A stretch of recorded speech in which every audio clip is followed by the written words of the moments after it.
Welcome to Fourshade Studios podcast number 2. I'm here with Brock Ferguson, Evan Devon, and myself, Blake Bodenhammer. So,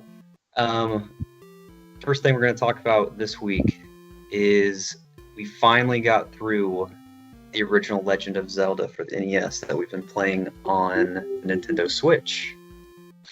So, Brock, start us off. Oh, we're true heroes now. I know that. Amen.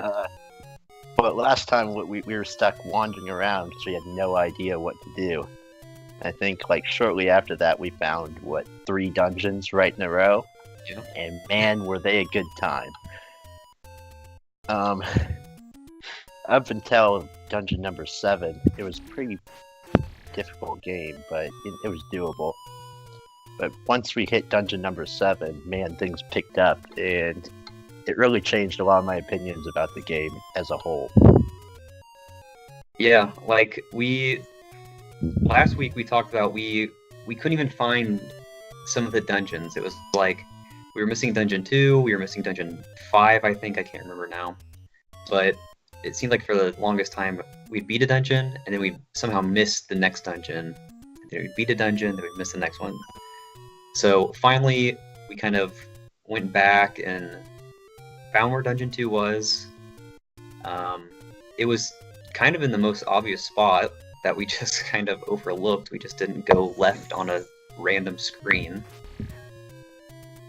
And then, yeah, the map is a huge deal. So, finally got through that. Another thing is we progressed through a lot of the game without a lot of the items and not even knowing if we needed the items that we had missed. Because I think, which dungeon we were stuck in for the longest time? The one with the nose clue. Yeah, that was 7. Yeah, 6 or 7. We got stuck at one point where we needed to bomb through a wall, and we thought maybe we were missing an item or something, so we were like, it's gotta be in the second dungeon that we missed. We're missing something here. We've tried everything. We've tried pushing blocks, we've tried bombing walls. It ended up just being we didn't bomb the right wall. We didn't bomb the right wall because the area was black on the map, which was really infuriating to me. Right. With these old games, they don't give you enough information as it is because it's old, but when they set a standard as give you a map and then the map's wrong, that's infuriating. Right. Well, and that kind of makes me wonder now. It's like, how many rooms in the old dungeons that we had beaten up into that point did we miss things because we didn't bomb off of the kind of filled in map? Right. What secret rooms did we miss? I'm sure there was something, but who knows? Right. Based on how many secret rooms we found just wandering around, right, square by square on the map, just trying to find the items that we missed. I'm sure there are plenty of those in the dungeons. Right. So, I mean, basically, well, I said last time I really enjoyed the game. I still did. The last 2 dungeons really did implement some, I guess, changes to the formula, some secrets, is what they called them probably, right, that I found to be pretty unfair as a player, and that's basically it. Yeah. Our biggest and almost most time-consuming thing after that dungeon was we got through all the dungeons. We beat one of the bosses almost hilariously quick by shooting an arrow at it. It was a boss it was like a Goma, basically, from Ocarina of Time. And I'm not sure if this is the method you're supposed to use to kill it, but literally it just opened up its eye, Brock shot an arrow at it, killed it, in literally one hit. So you're like, oh, okay. Grab the heart piece and go. They weren't even blue arrows, they were just the standard arrows. Yep. So, like I said, we got through all the dungeons, we got all the Triforce pieces. We'd actually found the final part, the Spectacle Rock part, earlier on, so we knew we had to go there once we had the Triforce, because you can't really progress through the dungeon because there's an old man blocking the routes at the very beginning. It says something like, you need all the Triforce to move on or something. So we knew we had to come back there. We knew that was like what everything was leading up to. So we finally got all that. That dungeon, the map was kind of tricky, I felt like. You have to travel through so many staircases. You have to go down staircases, and you pop up in one part of the dungeon, progress a little bit, go through another set of passageways underground, pop up in another part, and the map gets very confusing very quickly because you're just filling in little spots of it and then progressing to the next little spot. So that was a little bit confusing. Did you think the same thing? I thought it was confusing, but it made sense. Like, at Right. no point were we going off the map to continue. You just Right. had to which staircase went where. Right. That's fine. Yeah. So, I mean, we filled out most of the rooms pretty quickly, pretty easily. And then we finally got to Ganon, and we were like, okay, let's do this. So we went in there.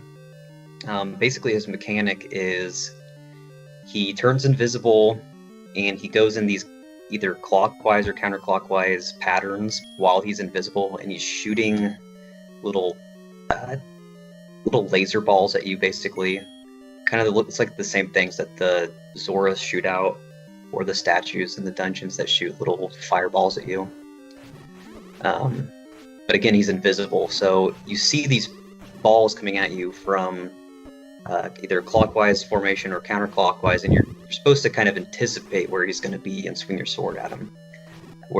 And then when you hit him, he turns visible for a second.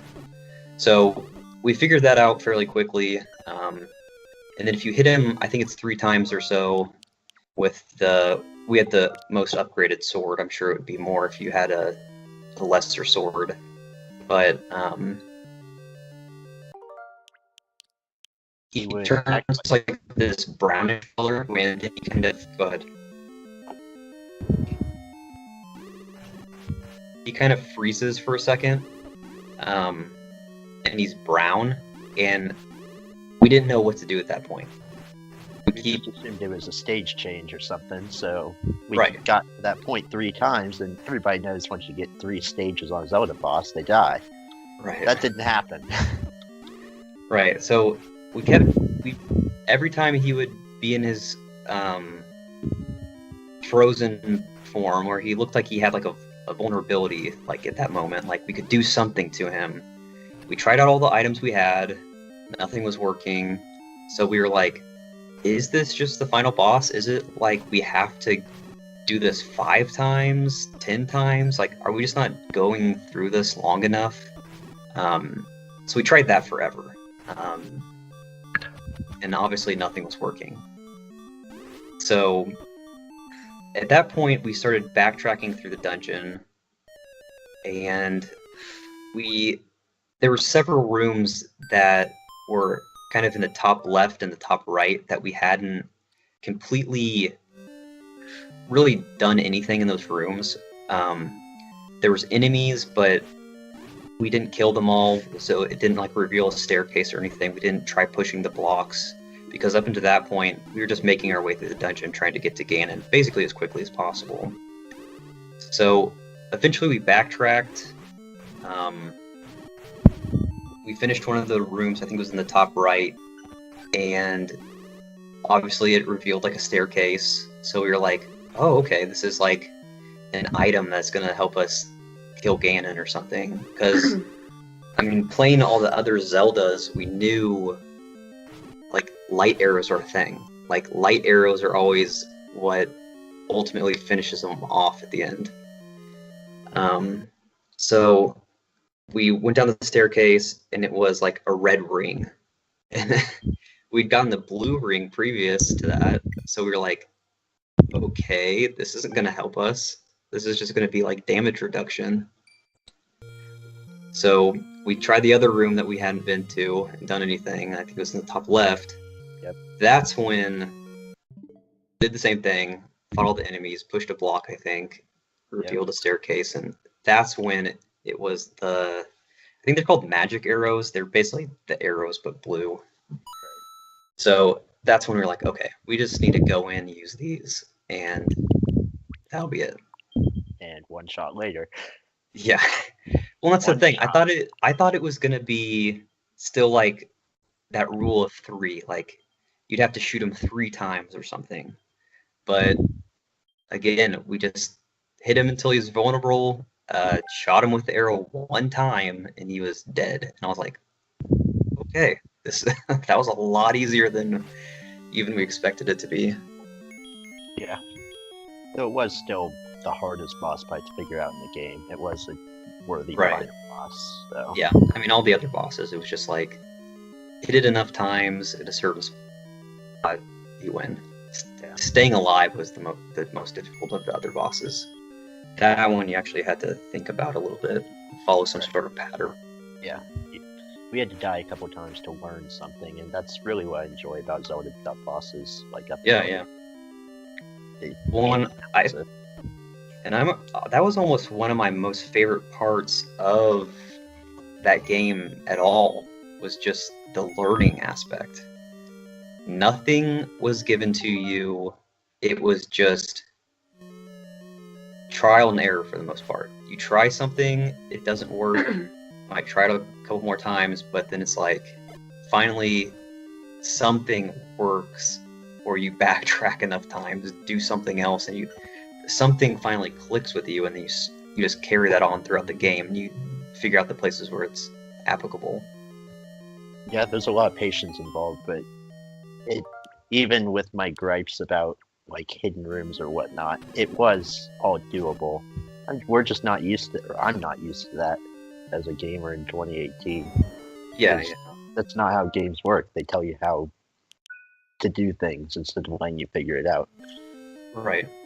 And they definitely wouldn't let you like go into a boss fight without the item that you need.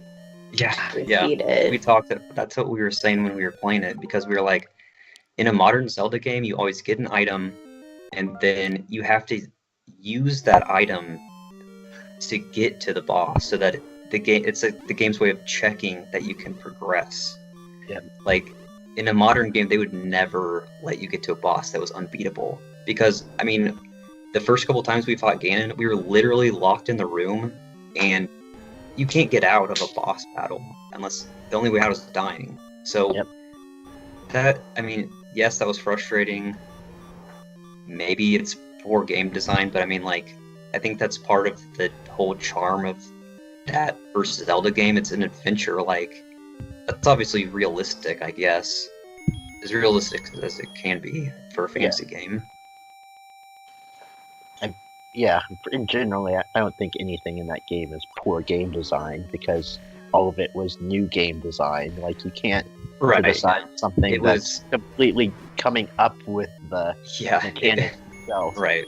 It was so innovative at the time that there's obviously going to be some minor pitfalls. Right. So yeah, I was very happy we pushed through it, and actually it made me want to play through more of the 2D Zeldas, because actually I haven't done many of those, so I can only see this being improvements, except for that. No Zelda 2? We're not just going to beat them all in order now? If Nintendo comes out with it on the online, which, so far, that's been worth my $20, is playing through Zelda online. Yeah, I mean, the amount of hours and like trial and error, that was definitely very rewarding. Yeah.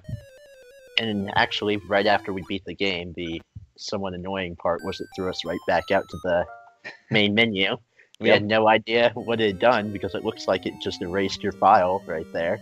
Yep. It turns out I went we go look it up, and it's the Master Quest. And the Master Quest, I don't know if you've looked this up yet, has changed around the location of some of the dungeons. The dungeons are all completely different, and the secrets are all in different places.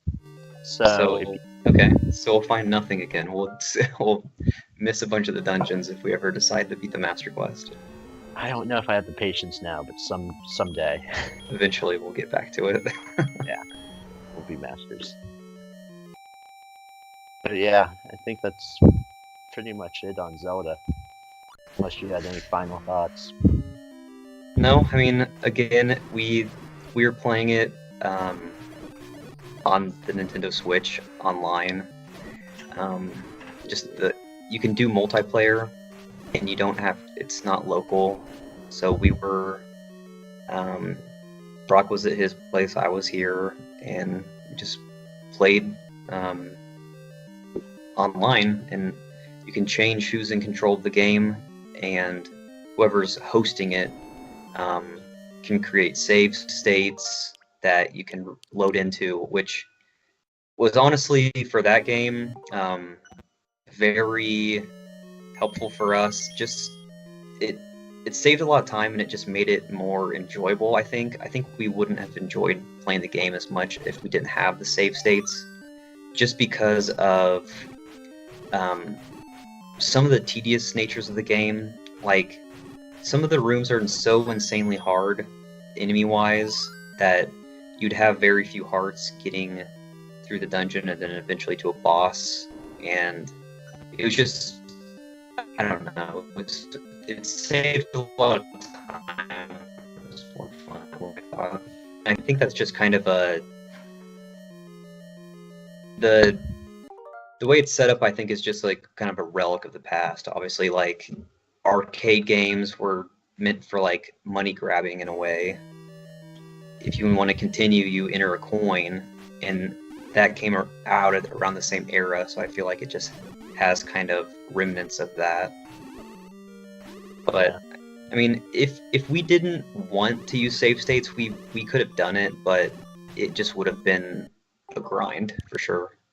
Yeah, I cut down on the repetitiveness, and maybe we're just babies, but I thought we balanced it out by looking up literally nothing about the game as we were playing. We didn't even write down a map as we were playing, so there was a lot of true blind adventuring, which I thought would made it a whole lot better. Yeah, and we would cut down our playtime by like 3 hours had we actually mapped everything out at the beginning, but it wouldn't have been as much of an adventure. Right. Okay, so yeah, Zelda, definitely, if you haven't played it, the original, definitely, I would say, and I know Brock said it earlier, is definitely worth it. Definitely worth just the $20 alone for the Switch Online. That's such a small portion of it, which I think makes it that much more worth your while. I mean, if you're gonna play online games, this is just obviously a perk to that. So, speaking of online games, Smash Bros is coming out very, very soon. I can't even believe how close it's going to be until it comes out. It's basically like a month away at this point. Yeah. The hype's real. Hype is very real, and you can kind of see that by a lot of the leaks and fakes that have been coming out recently. So we were going to talk about the supposed Grinch leak. That's what we had scheduled to talk about. We were going to talk about if it was real, if it was fake. Then basically, like, the next day or two, Nintendo came out and said that they were going to do a Smash Direct on November 1st. So as of recording, the Smash Direct has already aired. We've already seen everything else that was in that. But just briefly, I want to talk about, what did you guys think of the leak before the Direct? You'd both seen it. Did you think it was real? Did you think it was fake? What were your thoughts about the Grinch leak, just initially, like upon first seeing it? I was really hoping it was going to be real. I think Banjo and Kazooie would have been a really cool fighter character, kind of similar to Duck Hunt Dog. So I was really hoping it was going to be real. So I'm a little bummed that it isn't. Were you hoping, or did you think it was real just based on what the leak was? I think we were all hoping it was real. Right, yeah. Right. I guess I thought it was kind of fake, honestly. So. I mean, you're the artist. You know how things can be fake, right? Right. What about you, Brock? What do you think? I subscribe to all leaks all the time. I will go 100% in on every leak because the point of all of this is to be excited, to be hyped up for a game. And like Devin said, that Banjo-Kazooie in Smash was the ultimate hype. So you're saying you subscribed to it thinking it was real? Yes, of course. And not only was that because I wanted it to be true, but that was because actually all the proof I saw looked pretty legit, honestly. Like, yeah. Well, it had a whole story behind it, which is more than most of the leaks, which is this was posted on 4chan. Is it real? Yeah, just like a text thread. So let's talk about the leak a little bit for those that don't know. There's a supposed Grinch leak. It was fill in gaps if I forget to say something, but basically it was a screenshot of a Snapchat that someone took of basically like a work desk that had advertising material for Smash Bros. And it happened to have a picture of an unreleased Grinch model for the upcoming movie that's coming out this year. So that's where it's getting its name, the Grinch leak, because obviously there's a million Smash leaks. This is what stood out. It was, for some reason, there was a picture of the Grinch. And if you remember from one of the other directs, there was a huge panoramic image where as characters were getting revealed, they would kind of pop into the image. They would kind of be like unveiled from the panoramic picture. And there was kind of a mock-up of that, but it had more characters that had been revealed. So it had like Kin from Street Fighter, it had Banjo-Kazooie, it had Chino, it had the Chorus Kids, it had Shadow the Hedgehog, Isaac from Golden Sun, and I'm missing one more. Mach Rider. Mach Rider, right? From Everybody wants Mach Rider. Right. So, again, if you hadn't heard, that's what we're talking about.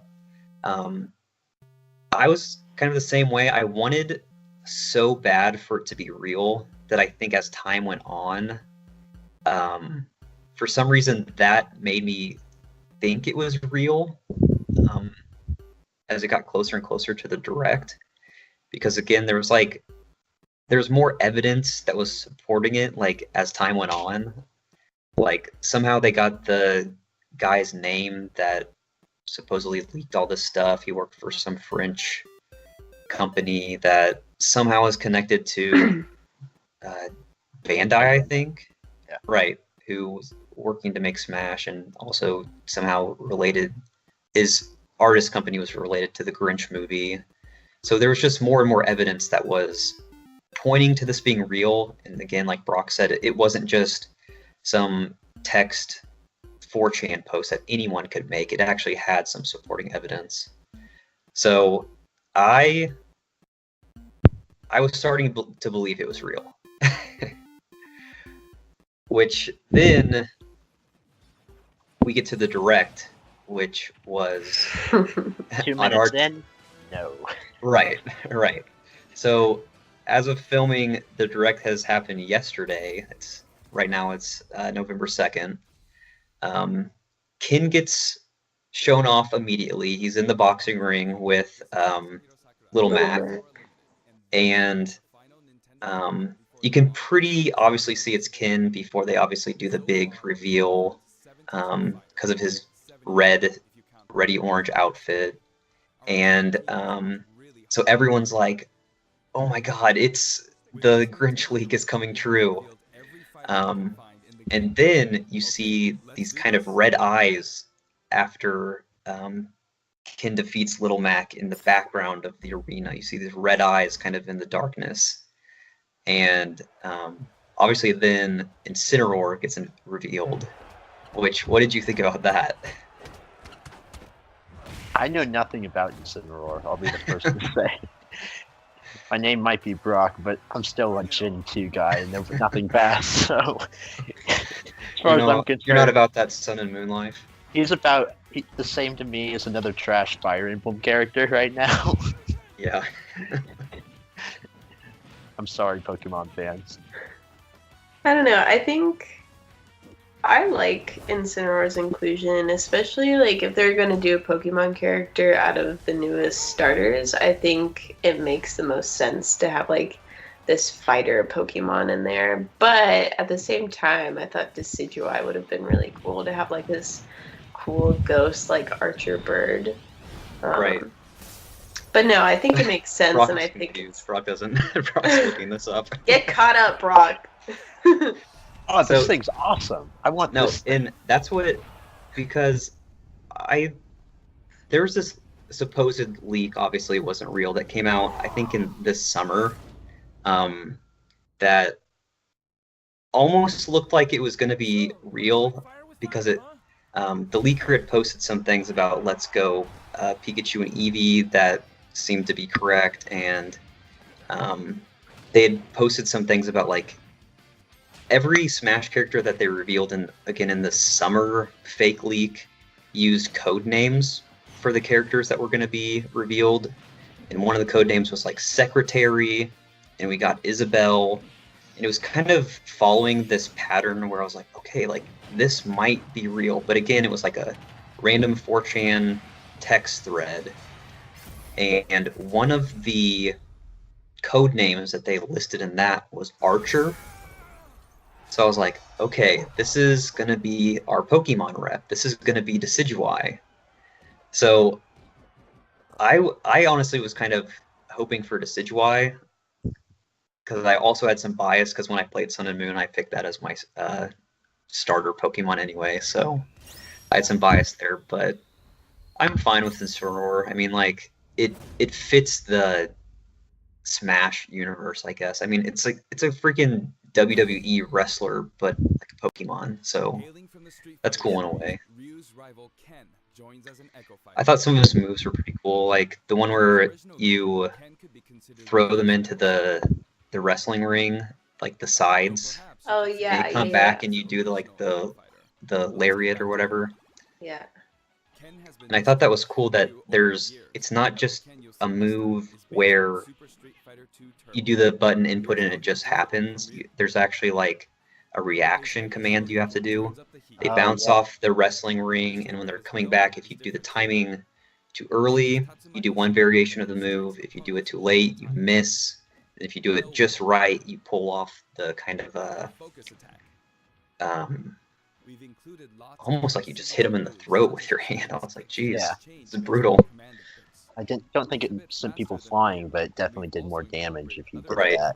Right. And he also had I think it was an up smash that has him go up into the air and then down at an angle. Yeah. I thought that was extremely interesting, because not many moves in Smash Brothers are so much movement, I guess, just for one move, and that you can't control it, so that you might suicide.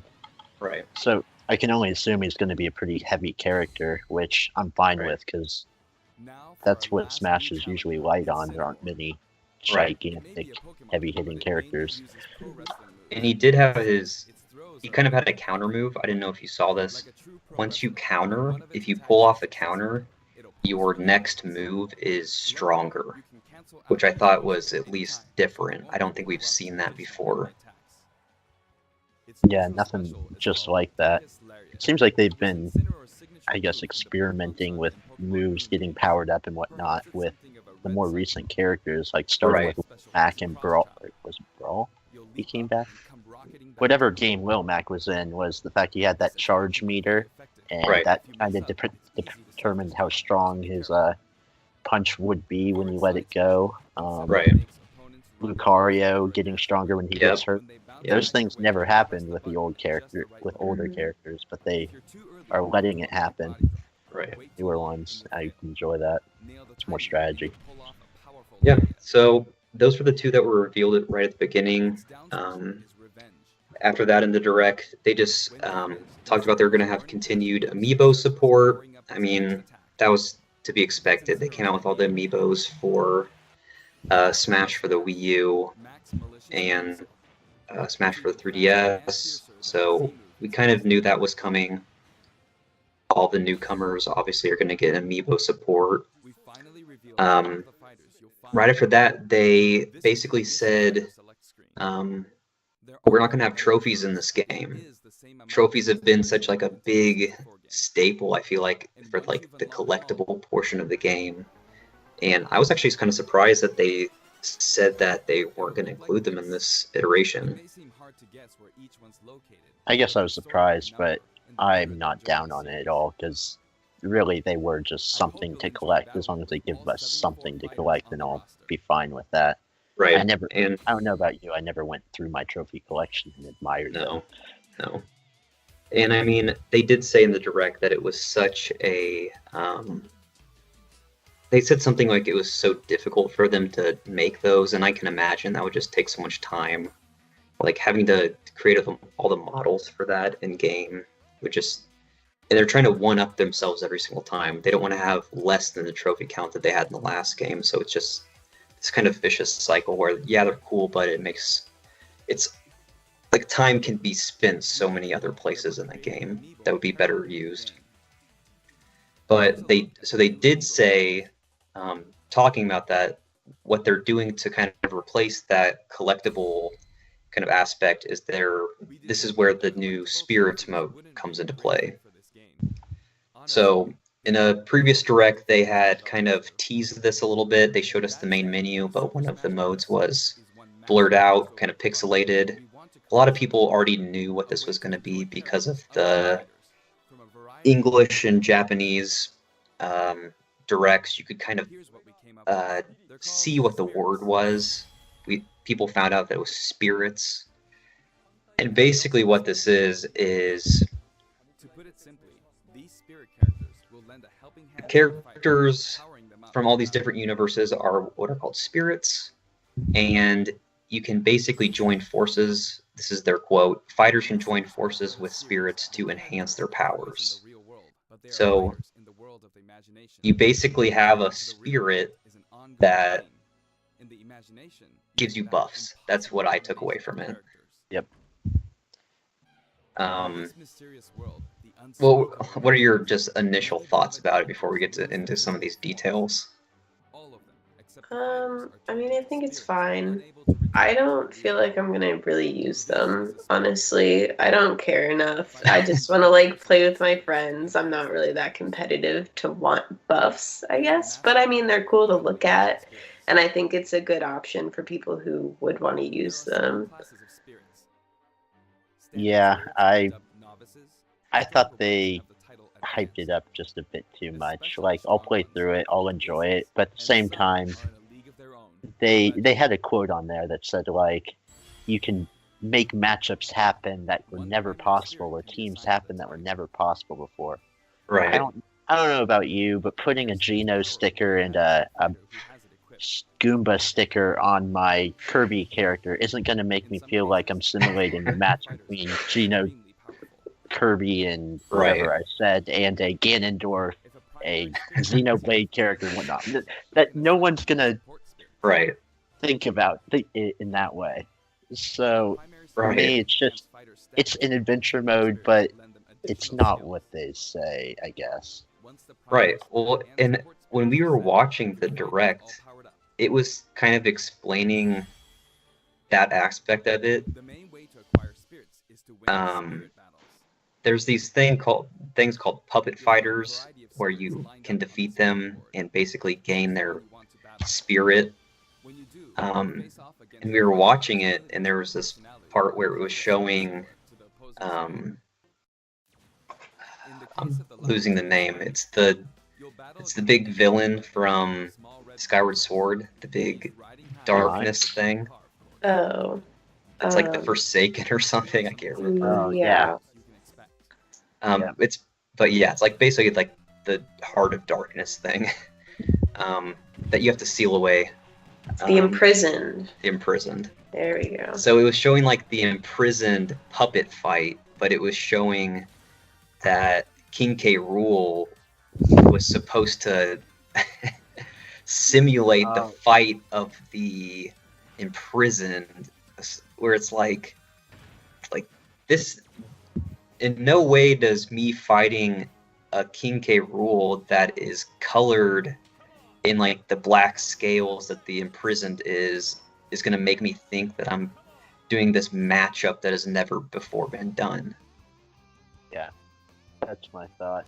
But at the same time, it's just like event mode and the other single player options in the other games. I think those are satisfying. I enjoy completing them and having, because they are usually weird objectives or weird battles that you almost can't replicate in other modes, and I do enjoy that. Well, there was some cool stuff where it was like I saw some quick like flashes on the screen during the direct where like the ground was on fire, so obviously you're going to be basically fighting in the air, or if you're on the ground you're going to be taking damage, so it's going to kind of force you to fight in the air. Same way they said that there was going to be stages where it's like poison floor, so obviously your HP is going to get whittled away that way. And also there was something called slumber floor. I'm guessing you'll fall asleep or something. I'm not sure exactly how that will work. And there's like wind. Heavy winds will be pushing you from left to right, making it harder to move. So that will at least be different, you know. And one thing I think we haven't mentioned, the boss fights. We were shown in earlier direct that they were fighting against Dracula, I think, from Castlevania. Yeah. And people were saying those boss fights were part of the Spirits mode, but I don't think they showed off any other fights like that against, just non-playable characters, but other characters. And those would be super cool if they include that more is true. franchise characters that way. True. Yeah, I didn't think about that because I do remember them showing stuff like that, but they weren't at that point. They weren't really revealing too much about what they were. I didn't know if they were going to be some sort of KOable assist trophy or what. It still might be part of the adventure mode that we'll talk about later. Oh yeah, got about that too. So yeah, the spirits basically. They're like the stickers and all the other buffs in the other games. Like in Subspace Emissary on Brawl, you went through the adventure mode sort of thing, and you got basically stickers that gave you buffs. It's going to be very similar to that. Each spirit, you get one primary spirit from what I've seen, and it can have up to 3 supporting stats. You can level up your spirits. You can do that either through battle or by getting these snacks. I'm not exactly sure how you get the snacks, but it showed you just kind of feeding them, like leveling them up with experience. You can discard spirits, but you keep their core, and then you can take the cores and combine them to make new spirits. It's just it's very similar to what I thought is like, it's very reminiscent of a bunch of mobile games, honestly. There's like so many of these mobile games where it's like the same thing, but with like cards or fighters or something, where it's, I don't know. Like you guys said, I don't know how much I'm going to be playing this mode, honestly. It'll be fun because it'll be different, but I'll probably be sticking, honestly, just to normal Smash or playing online.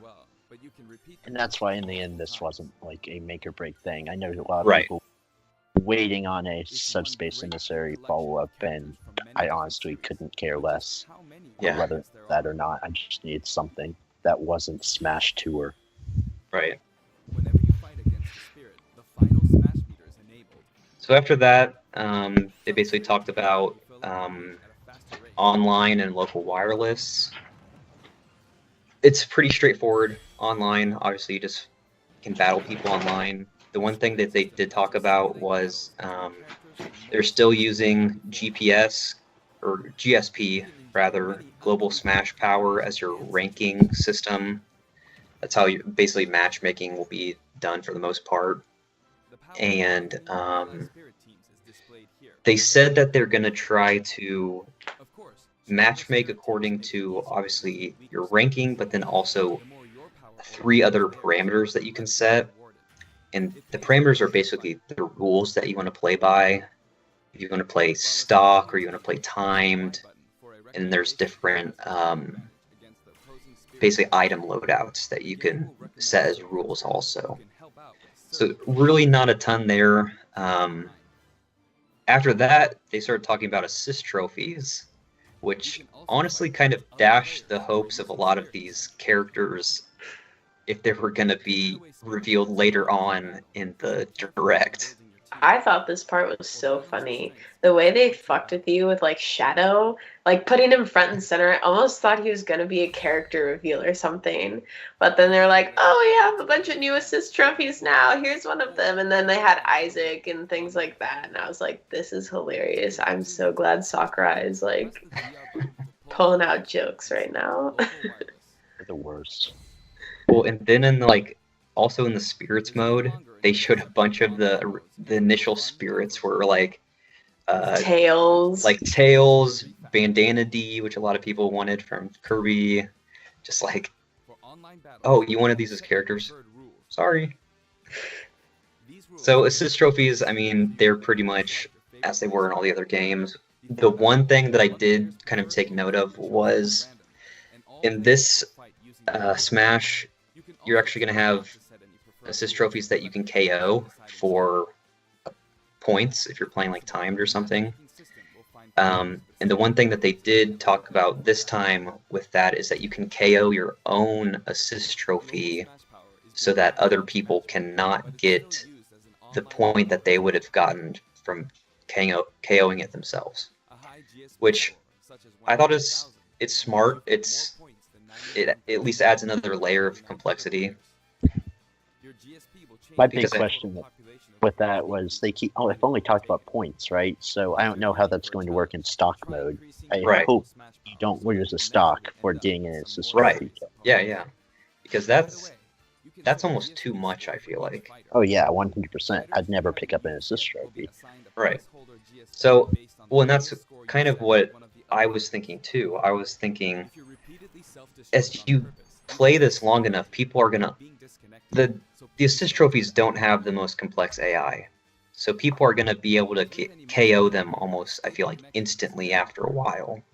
So picking up an assist trophy, which in the other games would be advantageous to you, is now going to become a disadvantage if they get a point for killing it fairly easily, or you're losing a stock or something. So if at least you have the option of it doing a little bit of damage to other players and then you like getting it out of the game, I like. So I thought that was at least a good notable part.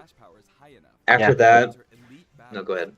It would just be how it plays. They could really ruin things if they don't have enough health, if they're too easily KO'd. I assume they'll be smart enough to make them defendable at least. Like, if you do anything to defend it, people can't kill it, which is fine. That makes sense. Right. But like you said, you don't want people being able to stand there because they know how dumb the assist trophies really are and murder it in seconds. So after that, they just talked about the help, which obviously is just teaching you the basics how to play the game. Then they talked about Century Smash, which is kind of like multi-man Smash in the other games. The one thing that was kind of notable here was that you can kind of play an all-star mode version of this without unlocking all the other characters. Typically in the other Smash games, you had to unlock all of the other characters before you unlocked all-star mode. This isn't exactly all-star mode, they said, but basically it's kind of an endless Smash and you fight the characters only the characters that you've unlocked. So that was kind of different, I guess. But again, it's just multi-man Smash. Replays, just like normal, nothing special there. I believe you can save them online or something. Tips, they're just the tips that are on the loading screens. You can see them in a certain portion of the game. Challenges are coming back, which I really like. These are basically the event battles from the other games. I feel like we're going to see some things in this that are very similar to the spirit battles, like we were saying. This is just where they're going to be doing kind of wacky things, like making characters miniature, making them big, and then you just have to do different events based off whatever the challenge may be. Yep. So glad that's coming back. Records are just normal. It's how many times you've killed people with certain things, how many kilometers you've gone, just dumb stuff like that. The shop, it's coming back. There you can buy music tracks, you can buy different spirits and different items for the spirits game mode. Obviously options is going to be there. Next they talk about Mii Fighters. Did you get a chance to look at any of the Mii Fighter costumes? I did, but I'm a terrible judge of Mii Fighters because man, do I hate them. Not as a concept, I just hate the movesets of all of them, so I never use them. I thought it was hilarious. I don't know if it was in the first section of Mii costumes, or the second one, but they took a character once again that people had been wanting from Xenoblade and said, "We're so close, but here's a Mii costume. Aren't you happy?" That's good, right? He basically got the Geno treatment from the last game. Yeah. So there was a Yiga Clan costume for the Mii Fighters that was revealed. That's obviously a reference to Breath of the Wild. There was the Splatoon 2 Inkling costumes revealed. I thought that one was so dumb. I didn't like ones. Yeah, because we already have an Inkling character. I just think I was weird. like, what's the point? Yeah. Why wouldn't you try to represent something else that's not? Or like an Octoling. At least make it different from the Inkling character. Yeah. Then next there was Ribbon Girl, which I thought was cool that they're at least showing off one of their other IPs, ARMS. There should be an ARMS character though. Let's be frank. I know. I mean, we're talking about. They had Springman as an assist trophy, and I think he would have been a really good character to put in. And the moves that he was doing while he was helping out as an assist trophy, they looked really great. He had multiple moves. It wasn't even just the one move. Right. So yeah. They had to create multiple moves for him and just put him in an assist trophy. Yeah, I was like, why didn't you flush him out and not do the character that we got at the very end? Are you kidding? I just skip to that? We'll get there in a second. But again, let me get through some of the rest of these just quickly. There's Chibi Robo, which is cool. I love that game. It's very weird in Japanese, but it's awesome. I keep seeing this character. I've seen this forever. I honestly can't even remember what it's from. It's Ray MK3, I think. He's a Mii Fighter costume. It's a big mech guy. I always remember seeing him in Melee as a trophy. Yep, it's the only thing I know about. I think that's honestly the first time I even was introduced to him, and I never researched it. So I'm like, I know what you are for playing Smash all these years, but I don't really know what you are. And then there was the Toy-Con outfit, which is basically the Nintendo Labo cardboard, which I thought was actually pretty awesome. I thought that was funny. I liked that one. And see that being a spam character with that on. Mm-hmm.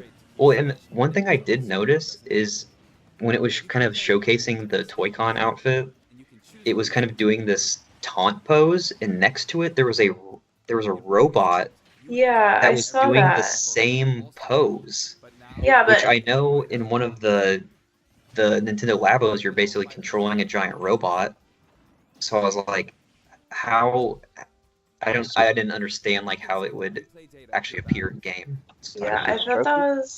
I thought that was interesting because I mean when they were showing the Mii character fighting in the Toy-Con skin, it didn't have any of that with it. So I'm wondering if it is Right. just like a taunt thing where that robot shows up or what. Well, that's what I don't know honestly, because my thought was, okay, maybe it's like an assist trophy and they're just kind of editing it creatively. But it's from what I rewatched again, and it looks like it's almost doing the exact same movements, Oh yeah. which I wouldn't think that a Mii fighter's taunt would for some reason be the exact same as a assist trophy for some reason. That just doesn't make sense. And also the fact that it's a Mii fighter, it's not like Toy-Con character. Why would just a random Mii fighter somehow create this like special taunt? I don't know, but you just made me think of a new character I want. I want a normal human boy with the Toy-Cons on. Well, that's basically basically a Mii. That's what No, this is what you look like in the Nintendo universe. You look like this uncanny valley monstrosity.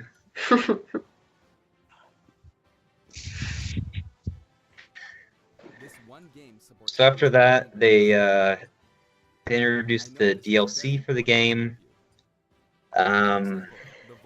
You can buy one character and a stage and several music tracks for $5.99, or you can buy what's called the Fighter's Pass, and it is going to include basically 5 of what I just explained. It's going to have 5 characters, I'm presuming 5 stages, and then all of the music tracks that go along with those. And that's going to be $24.99. So, what do you think about the DLC just in general? I think it's fine. I mean, we already have all the characters that were in the past games and like several new characters as well. Like there are a multitude of characters to choose from right now. And so I think having DLC will be a nice way to like keep people coming back, I suppose, to see like what's new and just like have something to look forward to throughout like the game's longevity. So I like the DLC. And I'm excited to see what characters they make. And maybe some of the leaks will come true through that. Maybe. Yeah, I mean, I think it sucks that Smash is now an $85 game, but at the same time, Yeah, I'm that's 100% going to pay that. And one of the reasons is what Devin just said. It keeps my hype about new characters going for another year. We get to Right. speculate and whatnot, and that's honestly worth it. Right. I started up Smash for Wii U the other day, and I realized I never bought Bayonetta. I never bought the last couple characters because Oh, Wii really? U had almost died by then. Yeah. But I guess I'm thinking this is the ultimate version of Smash Brothers. I can't not buy all of the characters that are in it. Right. I want 100 freaking characters by the time this is done, if possible. Yeah.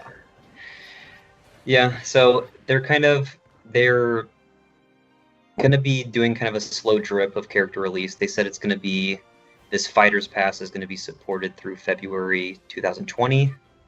So we'll at least get a good kind of year and a couple months out of this pass of 5 characters. I seriously doubt if they do any more past that. So yeah.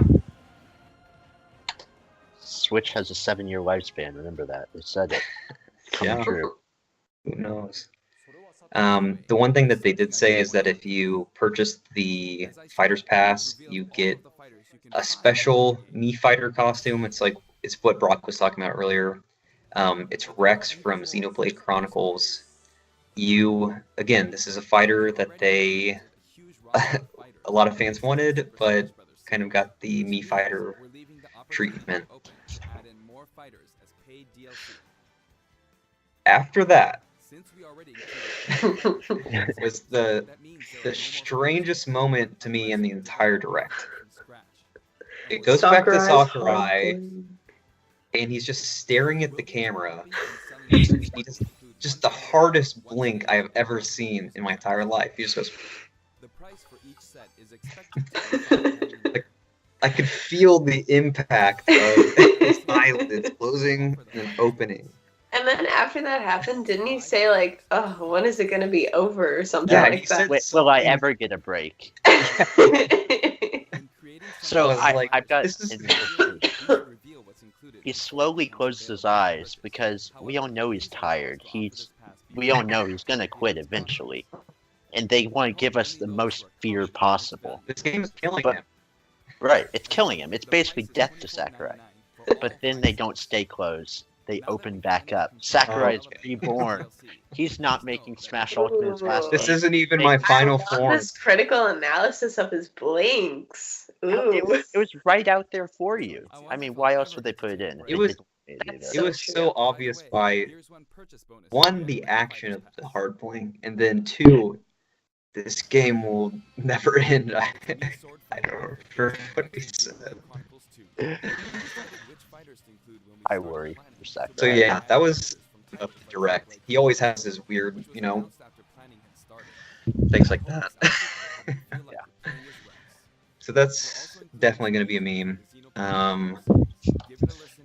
After that, they quickly said there's going to be like hands-on events just around the world. They said that those are going to be on the Smash website. So if you're interested in that, definitely go check that out. It might be, who knows, somewhere close to you that you can go play Smash early. I mean, it's coming out in a month, but it'd still be cool if it was close to you. And then after that, they showed, honestly, one of the weirdest moments I thought in the entire direct, which was like the adventure mode. Sakurai basically says, what caused all these characters to lose their bodies and become spirits? He says, you can use your imagination to find out. And then this kind of intense cutscene starts playing where there's like millions of master hands like floating in as like this ominous orb is like floating. All of the Smash characters are up on this cliff, like, and they're basically like, we're gonna have to kill 10 of them each if we're gonna take all of these out. What did you guys think about that? Was that I thought it was out badass. of place? You thought it was badass? What? No, I thought it was cool. I like this really intense sort of story mode that's happening. I don't know, especially since like the whole game is pretty cartoony and like its presentation, I thought like this more serious tone was really cool. And I love how Kirby is like the character that survives everything and really ties it back to like Sakurai and like that's his little child essentially. So I thought that was a really nice touch, and I'm really excited to see what the plot of this is going to be and how it's going to unfurl. Yeah, what it proved to me is that they had another CGI budget for these awesome videos that will be in the game, because in Subspace Emissary, that was almost the best part of it to me. Right. All the awesome CGI. Yeah, and so I expect more of them. And then, two, there were a bunch of little, like, callbacks in that video that I enjoyed. Like, all the characters on the cliff was basically the ending of the beginning movie of Brawl, I think. Yeah. Maybe it was Natural Wii U. I thought that same thing. It was definitely a callback to something where they're on a cliff, but I couldn't remember exactly what it was from. Right. I thought it was hilarious when Snake, they're gonna wipe him out, and it didn't even show Snake. He was just in a box, and the beam just. Yeah. But when it showed Kirby, I couldn't tell. Like, obviously this was the plan, but I couldn't tell if it got him or if he warped away on a star. Mm-hmm. And I was so surprised when it showed him. like as the only one left, like gazing over this like clouded place, and this strange core is in the middle of it. I was just like, wow, this is insane. As a Kirby main, it made me feel so proud. I picked the character from the start. That is true. It's like they're almost making it so like Kirby is like the main character. He's like the protagonist of this. Yeah, that's how I felt. It seemed. I thought Kirby, like, you at least had to start off with Kirby, and then you can unlock characters throughout the way. Yeah, that's kind of what I took away. So, I mean, eventually you'll definitely be able to play all the characters in that, but yeah. Sakurai is obviously has a huge bias towards Kirby, so it's a good place to start. I would have thought like maybe Mario, just because it's so like iconic to Nintendo, but it's ultimately Sakurai's game. So, the one other thing that I thought was weird though was when all the master hands are coming in, and they start to like unravel the glove. It's like that blue kind of like ethereal hand, which when I saw that, it reminded me immediately of the boss from Space Emissary. He's kind of like that big blue floaty guy with the butterfly wings, and he's almost that same material, that blue kind of ghost-like figure. So I was like, are they doing something here? Is this a connection, or am I just reading too much into it? So I thought all these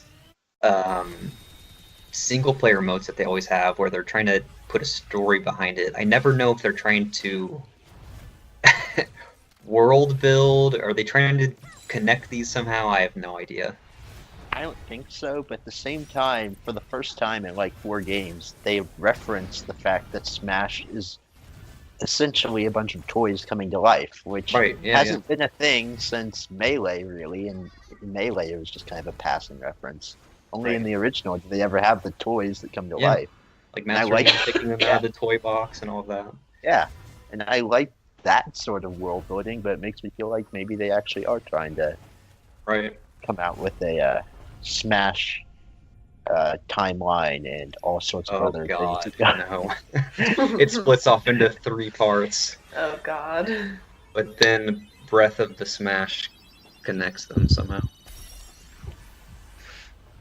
But yeah, there was definitely some cool things in that for sure. Like I liked when you could see all the, there was like the Mario on the pedestal, and kind of the orangey wax or lava looking thing went over him and made like a clone of him on the bottom. Oh yeah. And then the figure dropped to the ground. I thought that was really cool. Yeah, I thought that was nice because that references when you got defeated by Master Hand in the first Super Smash Bros. Game. Like, the toy just dropped. Oh. Yeah. And so, like, obviously Mario at this point had been defeated by Master Hand because he got, like, obliterated by whatever that thing in the sky was. So I thought that was a really nice callback to that. Yeah. Like, I thought of, I think it's in Melee when, like, you die, too. It's, like, the trophy falls on the ground, so it's like just like this solid thing just like clunking on the ground. It's like feels like wooden, plasticky, and like that's like what that thing felt like. It's like a trophy is like the husk of this character or something. I don't know. Yeah, out of spirit. Yeah, makes sense. So I don't know. It's very strange. So there is one more character that was revealed. Obviously, yeah, it's. You obviously don't enjoy this. I'm just gonna say I don't like it. I like it. I think it's so funny because like there's all this buildup, like, but wait, there's one more thing, and everyone thinks it's gonna be like fucking Banjo-Kazooie or like some big character that everyone wanted, and it's just Sakurai fucking with everyone again, and it's Piranha Plant, and I think it's so funny because it's like the least desirable character you could possibly imagine, and I love it. And now I want to like play as the piranha plant because it's so funny. It's such a troll character. I like it.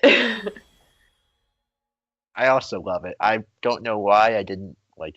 I did not want the piranha plant, so I'll accept anything. That's how I am. I I, mean, it's like, I like that it's unique. It's yeah, it's definitely unique, but it's just like, ugh, it's like, it's like, thank God all the people in the Smash ballot voted for Piranha Plant. It's like, who thought? No one wanted this. I don't think of it in terms of what character did it replace ever. I just think of it as someone at Nintendo was being weird and thought this would be a good idea, so they put it in because they're fun. And in Right. that way, it's a great idea. It's fun. Yeah. I mean, like, don't get me wrong, like, a new character is a new character. Like, I'd rather have it than not have it, for sure. But it definitely wouldn't have been my first pick of a new character. But I would say I think it would have made more sense to do like Springman as this final character and like have Piranha Plant be an assist trophy and like switch those roles or something like that. But yeah. I do like how weird it is and how funny it is. And it Right. almost makes it more worth it to me just because like, oh, I can see these game developers have like a sense of humor. There were definitely worse characters to reveal there that would have had no value whatsoever. If they revealed, say, another Fire Emblem character, I'm ragging on that this episode. I think a lot don't of people know. would have been mad. I honestly think it's like of the same caliber, in my opinion. Whoa, harsh. You're the one talking about you wanting Mario the enemies to have more of a part in things after tennis, but not Smash Brothers, apparently. I mean, I would have liked a Goomba better than a Piranha Plant. Okay, but here's the thing. We have new characters like Ridley, which has been like one of the top characters wanted since the game ever began. Like, I think there's room for weird, like, dumb characters because we already have all of these great characters that are already No, put I in know, the but game. that's what I'm saying. I'm saying like in the directs we got like these like such desired characters. This was like King K. Rool, Ridley, Piranha Plant. Like it's just like why finish the direct on such like it's like uneventful to me. It's like throw away Mario character. That's our last character. Yeah, direct's over. You're a spoiled brat. I agree. I don't know. I'm like, I love that it's in, but it's like Do you love that it's in though? Yeah, I do, but it's just like give me something cooler. Think about it on these terms. They put a Piranha Plant in Smash. A Piranha Plant has no limbs, has no legs. No one wanted it, and it It's just the doesn't fit. underdog. It does not fit, right? That I opens guess. up the possibilities for these 5 downloadable characters to literally anything again. Yeah, that's true. I wouldn't put it past them to pick an assist trophy and make it full character and then get rid of the assist trophy even. Well, and then like kind of my thought was with the last Smash, the DLC was 100% fan service. It was Cloud from Final Fantasy, like that's insane just if you think about it. Bayonetta. So to me, I feel like the DLC, the 5 DLC characters that they come out with is going to be like huge fan service. That's what they're hopefully reserving those for. I want a Sakurai for Smash. I want a Sakurai character in the game. That's what Mii's are for. We already went over this. That's so true. Yeah. I will say one thing I liked about the Piranha Plant is the amiibo part where Sakura is like, it has a nice curved form and like almost made it sound sexy or something.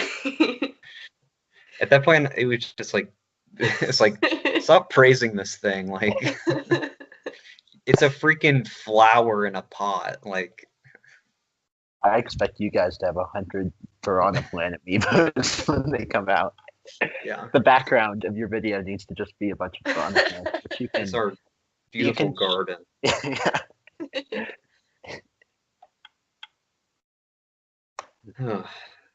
So my hype level is still at 5 out of 5 for this game. Yeah, I mean, mine is for sure definitely that. The new characters are obviously like what everyone always gets hyped about, but I mean, there's so much more to the game than just that. There's going to be like the spirits mode. There's going to be the online that you can do, which it seems like it's going to be better than the last iteration. There's just going to be a lot more of that with the events and everything. So I'm hyped too. Super hyped. Can't wait till that comes out. We only have about a month left, so we really won't have much time.